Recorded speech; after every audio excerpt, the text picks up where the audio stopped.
Hey folks, I'm here to give you several easy ways to save some money in your gardening. Number one, I had this onion here in the refrigerator and it was going bad, so I took it out and just let it set around for a while. Came up like this, and I peeled away most of the onion, and this is what I saw. This is easily 4 onion plants. Actually, probably more like 5.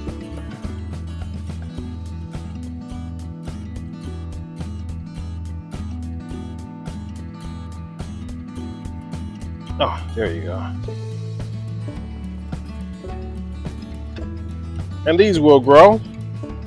So I have 5 onion plants that would have been trash or compost. Now 5 onions isn't a huge deal, but every bit helps.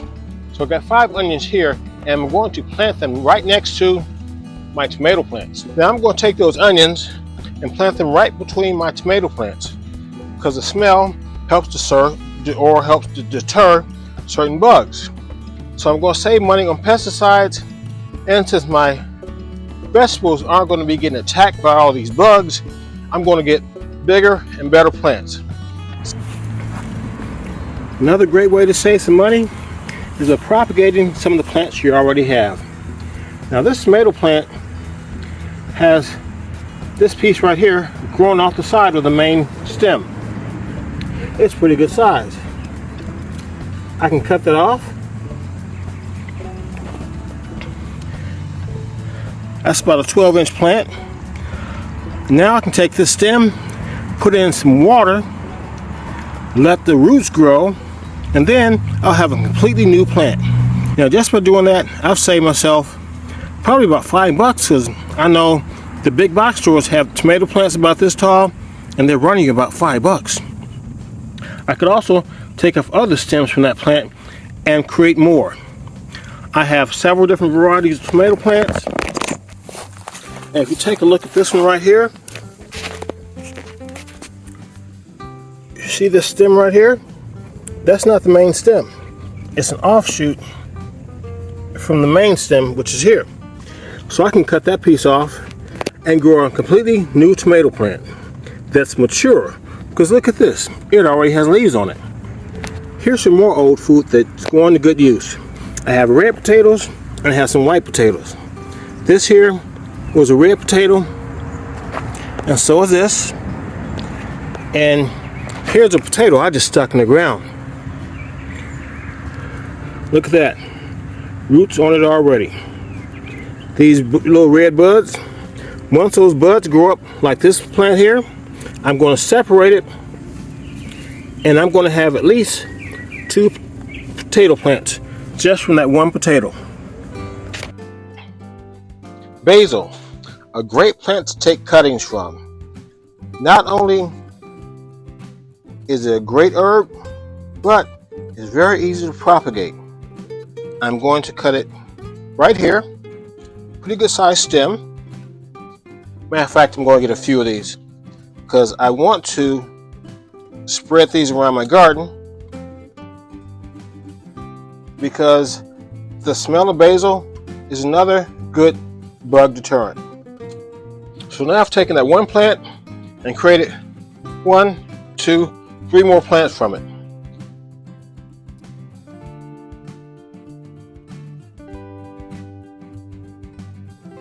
You would think that I would have just gone on and taken all the lettuce leaves off of this plant, but instead I'm using the cut and come again method of gardening.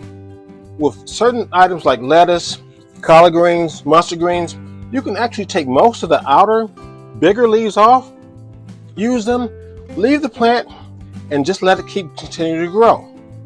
Great way to save some money, and so you can get 2, maybe even 3 harvests off of plants like these. Now I have to warn you, once it gets really hot, these items will go to seed. So you might do better off when doing these in the fall. Now I know you've probably seen these online or on TV. These are propagation balls. You can use these to take a branch from a tree, make it grow root, sever it from the original tree, and plant it and have a brand new tree.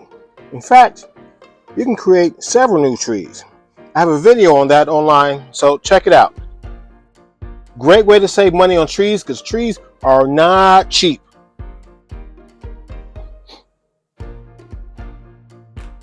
Here's a money-saving tip that's often forgotten. This is a watermelon plant that came up as a volunteer plant. I had watermelons here last year, and I had one or two that went bad. I left them here, the seeds dropped, and here I have a watermelon plant from those seeds. Free food. Here's another one of my favorite methods for saving money in the garden. These are the remnants of my collard green plants. I left one plant to go to seed, and these green pods here, once they turn brown, I can harvest the seeds and save them for the fall or late summer when I plant my collard greens later on. I also do the same thing with my cabbage plants. Because they're related, they produce the same type of pods. Once these turn brown, I harvest them and save them for the fall season when I plant my garden again. Super easy way to save some money in the garden. Now, before I get to my last two tips, since you've come this far along, do me a favor, hit the like button, hit the subscribe button, hit the notification button. That way you'll be here next time I can show you what's going on in the garden. There's a whole lot more about to happen. It's springtime. I know. Why don't I just eat all the food in my refrigerator? I try to keep up, but sometimes things just get left behind, or I don't know. Now these are some garlic cloves. They've already sprouted, and just from this one, I'm going to get about 10 plants, and I have this one too. So I have 10, maybe 20 garlic that I can plant directly into the garden because they've already started to sprout. And the good thing about these, just like with my basil and my onions, these are very good to help deter bugs. Free food and free bug protection. Another great way to save money on gardening is by composting. Now I know everyone can't have this much space for composting, but this is what I've gotten out of here just over the last year. And I've already used about 10 buckets of compost so far in my gardening. Now, not everyone has enough space for a compost area this large, but you can always get one of those smaller bin type composters to compost things and get free compost. I'm going to have so much compost by the end of the year, it's going to be absolutely ridiculous. One problem that people think they might have with composting is the compost smells. No, if you do it properly, your compost bin should not smell at all. It's just a matter of balancing out what you put in the compost bin.